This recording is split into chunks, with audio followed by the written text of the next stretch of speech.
দেখলে বৈদ্য, রাজসভায় আমাদের অপমানটা দেখলে? হ্যাঁ, সে তো দেখলাম মন্ত্রী মশাই। আমি তো বুঝতেই পারছি না যে গোপাল মহারাজকে কি মধু খাইয়েছে যে মহারাজ গোপাল ছাড়া চোখে অন্ধ।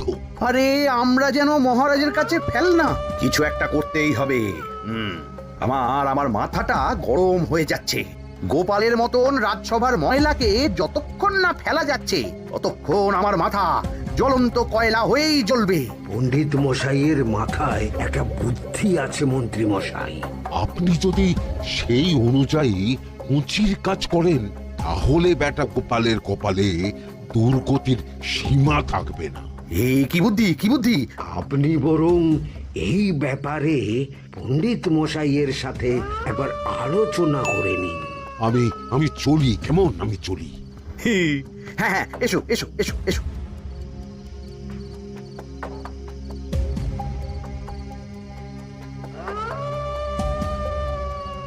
আরে ওই তো আমার বাঁ হাত ঘটা আসছে, ব্যাটাকে দিয়ে একটা কাজ করাতে হবে। এ কি মন্ত্রী মশাই, আপনি এখানে দাঁড়িয়ে কি করছেন? এই একটা গুরুত্বপূর্ণ ব্যাপারে কথা বলছিলাম। একটা একটা কাজ করতে পারবি? কি কাজ করতে হবে বলুন মন্ত্রী মশাই। আমাকে একটু ঠান্ডা জল, পাতিলেবু আর পুদিনার পাতা দিয়ে শরবত বানিয়ে খাওয়াতে পারবি? সেসব আমার ঘরে ব্যবস্থা করাই আছে। চলুন চলুন আমার সাথে চলুন। হ্যাঁ হ্যাঁ, চল চল চল চল চল।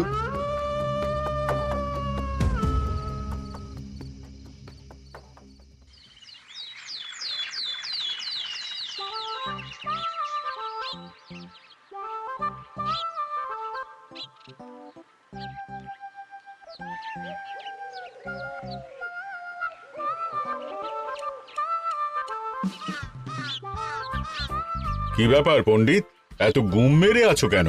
সকাল সকাল গিন্নি খুব বকেছেন মনে হচ্ছে। গিন্নির বাক্য সুধায় কান ভরে গেছে, আর কিছুই কানে ঢুকছে না। আরে দাঁড়াও দাঁড়াও পণ্ডিত, দাঁড়াও জ্যোতিষী।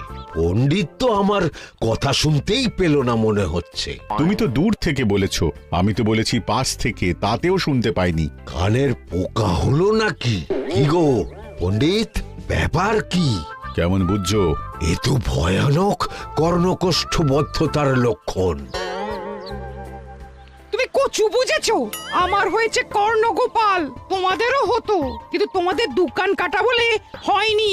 তুমি আমাদের অপমান করছো। তোমাদের অপমান বোধ থাকলে কোনো শব্দই কানে ঢুকতো না, শুধু একটাই শব্দ কানে বাজতো, গোপাল গোপাল গোপাল। এবারে রাজসভায় কিভাবে হেনস্থা হতে হলো মনে নেই? মহারাজ, একটা ভিক্ষা আছে। ভিক্ষার জন্য কৃষ্ণনগরের রাস্তাই সবচেয়ে উপযুক্ত জায়গা গোপাল, তুমি বরং সেখানেই যাও। মন্ত্রী, মন্ত্রী মশাই ঠিকই বলেছেন মহারাজ। যে যার নিজের জায়গা থেকে কথা বলে। কুকুর বলে ভৌ ভৌ, বেড়াল বলে মিউ মিউ, কাক বলে কা কা। মন্ত্রীর ভিক্ষার জায়গা কৃষ্ণনগরের রাস্তা, আর গোপালের ভিক্ষার জায়গা মহারাজ কৃষ্ণচন্দ্রের দুয়ার। বলো কি ভিক্ষা? বাড়িতে পুজো আছে মহারাজ, খরচা অনেক, কিছু ঋণ আবশ্যক। যদি 100 মোহর। ঋণ তোমাকে আমি দিতে পারবো না গোপাল। পুজো উপলক্ষে তোমাকে আমি 100 মোহর দিলাম। মহারাজ, আমিও ঠিক এই কথাটাই বলতে যাচ্ছিলাম। আমরাও তাহলে বাড়িতে পুজো করব। পুজোর জন্য আমাদের অনেক খরচ, তাই যদি... অবশ্যই অবশ্যই, কত ঋণের প্রয়োজন খাজাঞ্চির কাছ থেকে নিয়ে নিও, সুদটা আমি মাফ করে দিলাম। মহারাজ, গোপালকে দান আর আমাদের ঋণ? হ্যাঁ, কারণ তোমরা নিজেরা খাবে, কিন্তু গোপাল অন্যদের খাওয়াবে। গোপালের মতো মানুষের সঙ্গে থাকাই হলো রাজধর্ম। কিন্তু তাছাড়াও তোমরা হলে 80 যাই বেতন পাই দলের লোক। গত 1 বছরে তোমার কোন মন্ত্রণা দেশের কাজে এসেছে? পণ্ডিত কোনো নতুন তত্ত্ব শুনিয়েছে? জ্যোতিষী কোনো অমোঘ ভবিষ্যৎবাণী করেছে? আর বৈদ্য 3 বছর ধরে আমার হাঁটুর ব্যথা সারাতে পারেনি। কিন্তু গোপাল, গোপালের ভাঁড়ে হাস্যরসের কখনো অভাব হয়নি। মনে আছে? আছে। কিন্তু করার তো কিছু নেই। আছে। কিছু ভেবেছো নাকি পণ্ডিত? তোমাদের মনে আছে মহারাজ মোহর দেওয়ার পর গোপাল সেদিন বলেছিল কি গোপাল, খুশি তো? মহারাজ, আপনি আমাকে এক মুঠো ধুলো দিলেও আমি খুশি। সেই ধুলো মুঠোই আমি সোনা মুঠো করে ফেলবো। মনে নেই আবার? একটু ঝেড়ে কাশো তো দেখি পণ্ডিত, কি ভেবেছো? যা হবে দেখতেই পাবে।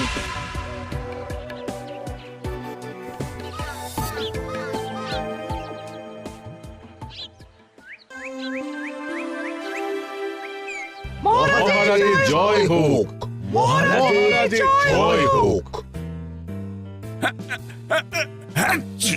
ওরে বাবা, এই যে সকাল সকাল চান করে ঠান্ডা লেগে গেল মনে হচ্ছে। মহারাজ, ওই কবি গান উপলক্ষে গত মাসটা আমি কৃষ্ণনগরের কোণে কোণে ঘুরে বেরিয়েছি। প্রজাদের মধ্যে একটা অসন্তোষ আমি লক্ষ্য করেছি মহারাজ। অসন্তোষ? আমি তো জানতাম আমার শাসনে প্রজারা সুখে আছে। সুখে তারা ভাসছে মহারাজ, কিন্তু একটাই অসুখ, তারা মহারাজের দর্শন পায় না। তারা মহারাজের পদধূলির জন্য আকুল হয়ে আছে, মহারাজের দর্শন পাওয়ার জন্য চাতকের মতো অপেক্ষা করছে। চিত্রকরকে দিয়ে চিত্র অঙ্কন করিয়ে বিলি করে দিলেই হলো।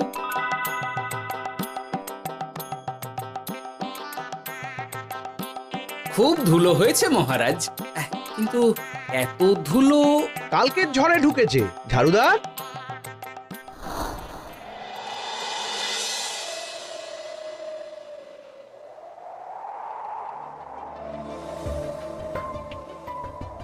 এই সুযোগ, রাজসভা ফাঁকা, এমন ঝড় যে পেয়াদারাও বাইরে নেই। কাজটা সেরে ফেল, বুঝলি? কিরে, কাজটা কর।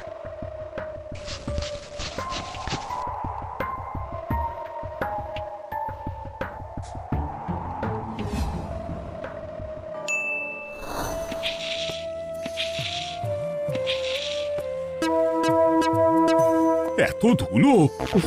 মহারাজ, কাল ঝড়টা বড় সাংঘাতিক হয়েছিল। তা বটে। আচ্ছা গোপাল, তুমি বলেছিলে মহারাজ তোমাকে এক মুঠো ধুলো দিলেও সেটা সোনা হয়ে যাবে। এখনো সেই কথাই বলছি। মন থেকে বলেছিলে না মহারাজকে তেল দেবার জন্য? তেল দেওয়ার দায়িত্বটা তো আপনি নিজের কাঁধেই নিয়ে ফেলেছেন। আমি যা বলি সত্যি বলি। আজ যদি এই 4 ঝুড়ি ধুলো মহারাজ তোমাকে উপহার দেন, তখনও একই কথা বলবে? নিশ্চয়ই। মহারাজ, গোপালকে এই 4 ঝুড়ি ধুলো দেওয়ার হুকুম হোক। কি গোপাল, আমি তোমাকে যদি এই ধুলো ঝুড়িগুলো দিই, তা থেকে সোনা আসবে নাকি? আসবে মহারাজ, মোহরের বস্তা আসবে। যদি না আসে, আপনি বলুন। তোমাকে কৃষ্ণনগর ছেড়ে চলে যেতে হবে। রাজি? আর যদি আমি পারি, তাহলে আপনাকে এই মন্ত্রীর চাকরি ছেড়ে দিতে হবে। কি রাজি? কি মন্ত্রী, রাজি? রাজি। গোপাল? রাজি মহারাজ। আচ্ছা, আর কেউ মন্ত্রীর পক্ষে বাজি ধরেছেন নাকি? হ্যাঁ, আমি আমি ও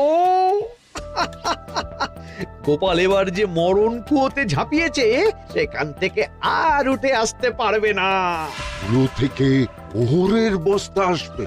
এ হচ্ছে ওই গোপালের উন্মাদ রোগের শুরু। দেমাক মহারাজের পিঠ চাপড়ানি পেয়ে পেয়ে গোপাল ভেবেছে যে ও সব কিছু করতে পারে। এবার শুধু সেই দিনটার অপেক্ষা, যেদিন গোপালকে উল্টো গাধায় চড়িয়ে কৃষ্ণনগর থেকে বার করে দেব। এতটা নিশ্চিন্ত হবেন না মন্ত্রীমশাই। গোপাল কিন্তু হালকা কথা ছুঁড়ে দেওয়ার লোক নয়। কি বলতে চাইছো পণ্ডিত? ওই 4 ঝুড়ি ধুলো থেকে মোহরের বস্তা আসবে? না, তা বলছি না। অন্য জায়গা থেকেও তো মোহরের বস্তা আসতে পারে। তার সঙ্গে ধুলো মিলিয়ে দিলেই কেল্লাফতে। গোপালের নিশ্চয়ই কোনো পরিকল্পনা আছে। গোপালের সব পরিকল্পনার গোড়া মেরে রেখে দিয়েছি পণ্ডিত। ঘটা আছে গোপালের পেছনে, আর ঘটা আছে গোপালের বাড়ির পাহারা। লুকিয়ে কিচ্ছু করতে পারবে না। আরে ওই তো বটা আসছে। বেল্লিক, উল্লুক, তোকে আমি জল বিছুটি দেওয়াবো। গোপালকে ছেড়ে চলে এসেছিস কেন? ছেড়ে আসবো কেন মন্ত্রী মশাই? গোপালকে ওর বাড়ির সামনে ছেড়ে এসেছি। ওখানে তো ঘটা আছে। ও বড্ড ঘুরিয়েছে বেটা। কোথায় কোথায় গিয়েছিল গোপাল? 4 ঝুড়ি ধুলো নিয়ে বেটা বাড়ির উল্টো দিকে হাঁটা দিল। চললাম পিছু পিছু। যাচ্ছিল কোন দিকে? নদীর দিকে। কিন্তু গোপাল দাঁড়ালো যদুর বাড়ির সামনে। এই যদু হলো সেই লোক যে লোকজনের বাড়িঘর কেনা বেচা করে আর লোক ঠকায়। আগে রাজধানীতে থাকতো। বেটা রাজধানী থেকে এই কৃষ্ণনগরে পালিয়ে এসেছে। এখানেও লোক ঠকাচ্ছে, কিন্তু বেটা এত চালাক যে কিছুতেই ধরা যাচ্ছে না। এইরকম লোককে ধরাচ্ছে হাতে রাখা ভালো নয় কি মন্ত্রী মশাই? সে তো জানি, কিন্তু ওর ওপর মহারাজের কড়া নজর আছে। এখন ওর সঙ্গে সম্পর্ক রাখা খুব ঝুঁকি। যাই হোক, তারপর হ্যাঁ, তারপর যদু, যদু রে, গোপাল খুড়ো, আরে তুমি এখানে কি করছো? দেখতেই তো পাচ্ছিস ধুলো, তবে যে সে ধুলো নয়, মহারাজ কৃষ্ণচন্দ্রের পদধূলি। শুনিসনি বোধহয় এখন কৃষ্ণনগরে সবচেয়ে বেশি চাহিদা মহারাজের পদরেণুর। আচ্ছা, মহারাজের পদরেণু নিয়ে যাচ্ছ কোথায়? এই ছোট ছোট পুলিন্দায় ভরে কৃষ্ণনগরের প্রত্যন্ত জায়গায় যেখানে প্রজারা মহারাজের সাক্ষাৎ পায় না সেখানে বিক্রি করব। তোমার কি মাথা খারাপ? পায়ের ধুলো বিক্রি হবে? ওরে, গতবারে মাত্র 1 ঝুড়ি ধুলো 1000 মোহরে বিক্রি করেছিলাম, এবারে 4 ঝুড়ি। শোনো, তুমি আবার ঘুরে ঘুরে বিক্রি করবে কেন? তোমাকে আমি বরং 10 মোহর দিয়ে দিচ্ছি, তুমি আমাকে এগুলো দিয়ে দাও, আর বিক্রি করে যা হবে তোমাকে এই 40 ভাগ দিয়ে দেবো। ওই 10 মোহরে বদমাস দুদুকে ধুলো বেচে গোপাল বাড়ির দিকে চললো। বাড়ির সামনে অব্দি পেছনে পেছনে গিয়ে তারপরে এই আপনাদের কাছে আসছি। বলিস কি রে, ধুলো বেচে 10 মোহর? ও মন্ত্রী মশাই, গোপাল তো একেবারে নাড়ি ধরে টান মেরেছে। গেল রাজসভায় এমন সুখের চাকরিটি গেল, এবার আবার রাস্তার ধারে গিয়েই বসতে হবে। এবার নবাবের দরবারে জায়গা আছে কিনা খোঁজ করি গিয়ে। তাত্তেরি 10 মোহর আর 1 বস্তা মোহরের মাঝখানে অনেক রাস্তা, সেই রাস্তায় আমি লোক বসিয়ে রাখবো। আরে আরে, ওই তো তোমার ঘটা আসছে। এই, তুই গোপালের ঘরের পাহারা ছেড়ে এলি কেন? গোপাল নেই নেই নেই নেই নেই নেই।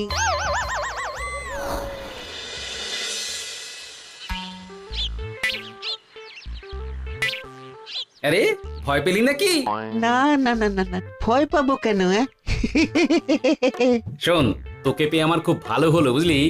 তোকে আমার একটা কাজ করতে হবে। বলো বলো। আসলে বুঝলি, আমার না গিন্নিকে নিয়ে তার বাপের বাড়ি যাওয়ার কথা ছিল, কিন্তু হঠাৎ বিশেষ কাজে আমাকে খামবাজে চলে যেতে হচ্ছে। এখন আমি গিয়ে গিন্নিকে বললে বুঝতেই পারছিস কুরুক্ষেত্র হয়ে যাবে একেবারে। তাই আমি কাউকে খুঁজছিলাম যে আমার বাইরে যাওয়ার খবরটা আমার গিন্নিকে গিয়ে দেবে। তুই পারবি বাবা ঘটা? ওরে বাবা, আরে আরে আরে, ভয় পাস না, তোকে গিয়ে মুখে কিছু বলতে হবে না। এই নে, এই চিঠিটা আমার বউকে দিবি।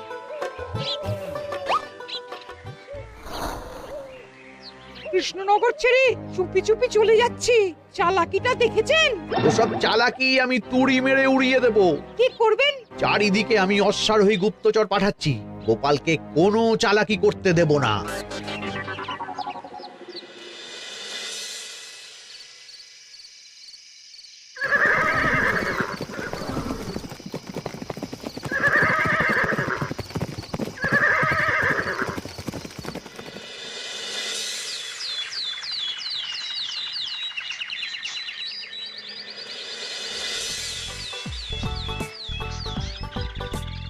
অং বং পিং পং। হ্যাঁ, ওরে বাপ রে, এ আবার কি বলে? মানে বুঝিতে পারিলে না? অং বং পিং পং অর্থাৎ আইসো আমার নিকট বিদেশি জাদু শরবত আছে, ইহাতে তৃষ্ণা নিবারিত হয়, শক্তি বৃদ্ধি হয়, ঘুম ভালো হয়, সম্পর্কের উন্নতি হয়, জামা কাপড় ফর্সা হয়, তু শব্দ না করে সকাল সকাল কষ্ট পরিষ্কার হয়, মূল্য মাত্র 1 মোহর। বোঝো, ওইটুকু অং বঙ্গের মধ্যে এত কিছু? ঠিক আছে, তা দাও দেখি, আপাতত টেস্টটা তো মিটু, বাকিগুলো পরে বোঝা যাবে।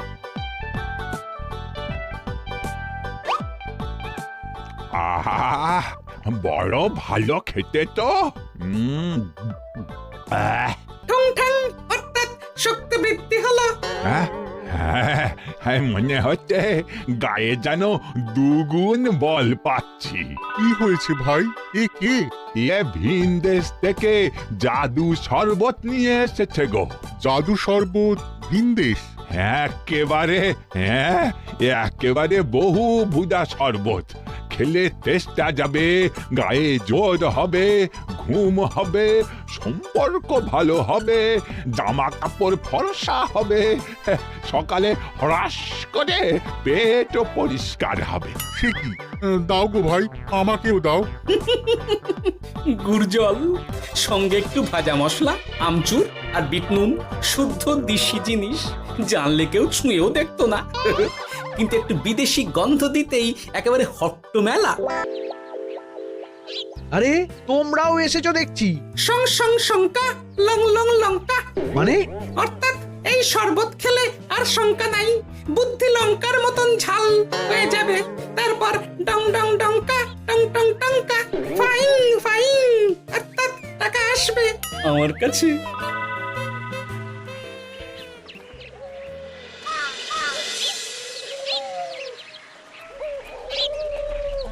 ঝপ ঝপ ছপাং ভট ভট ফটাং, অর্থাৎ উহাকে দৌড়িয়েছ কেন? বেটা জোচ্চোর অনেককে ঠকিয়েছে, অনেক দিন থেকে তককে তককে ছিলাম। এবার এই ধুলো নিয়ে মহারাজের পায়ের ধুলো বলে বিক্রি করছিল। একটা বেনামি চিঠিতে খবর পেয়ে বেটাকে ধরেছি। ব্যাং ব্যাং বিগ ব্যাং, অর্থাৎ বাহ বাহ বাহ বাহ। বেনামি চিঠিটা আমি দিয়েছিলাম বাবু। বাবা যদু, তুমি সেই রাজধানী থেকে কৃষ্ণনগর অবধি মানুষকে অনেক খোল খাইয়েছো। তুমি এতদিন ঘুঘু দেখে এসেছিলে বাবা, এবার গোপাল নামক ফাঁদটা দেখলে। কতবার বলবো, এই সব ধুলো আমি গোপালের কাছ থেকে কিনেছি। যা বলার ওই বিচারের সময় মহারাজকে বলবি। চল চল চল চল চল।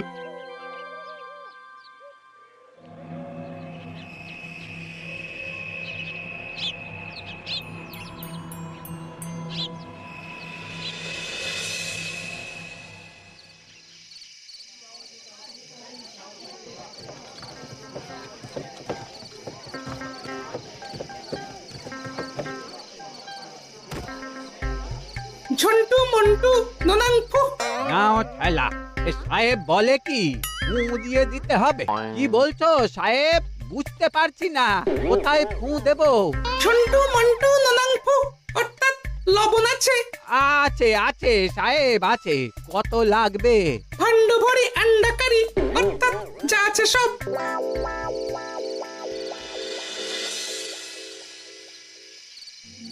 ব্যাস, মোটামুটি আশেপাশে সব দোকানের নুন এখন আমার জিম্মায়। এবার আসল মজা শুরু হবে।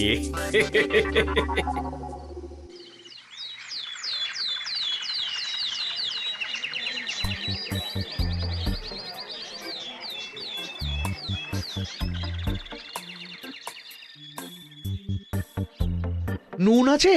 না হুজুর, গোটা কৃষ্ণনগরেই নুন নেই। ওই দেখো, পুরো রাজসভাই বাজারে জড়ো হয়েছে। শান্তামনা শান্টু মন্টু, এ আবার কি বলছে রে বাবা? শান্তামনা শান্টু মন্টু, অর্থাৎ জনগণ শ্রবণ করুন। নান্টু কান্টু নুন কিনিবেন, আন্টু আন্টু, আসুন আসুন। আমার আমার এক সের নুন লাগবে। শান্টু, অবশ্যই 100 লবণ 10 মোহর। 100 10 মোহর? 10 মোহর লইবেন না লইবেন না? না, নেব না। উত্তম উত্তম, গান্ডা পিণ্ডে ঢিসুম ঢিসুম, অর্থাৎ তাহা হইলে নুনের বদলে গৃহিণীর প্রহার ভক্ষণ করুন। আমাকে 1 সের নুন দিন। আমাকেও আমাকেও। নুন ছাড়া বাড়ি ফিরলে গিন্নি ঘর ছাড়া করবে আমাকে। শুনলাম কৃষ্ণনগর থেকে নুন উধাও। আছে মহারাজ, আছে। কৃষ্ণনগরের সব লবণ আমার নিকটে আছে। 110 মোহর। এত দাম? দাম তো হবেই মহারাজ, লবণ ছাড়া রান্না কেমন হবে ভাবিয়া দেখুন। ঠিকই বলেছ, রাজপাকশালেও তো রান্না বসেনি। 100 সেরের মতন রাজপ্রাসাদে পাঠিয়ে দাও। 1000 মোহর দিয়ে দাও।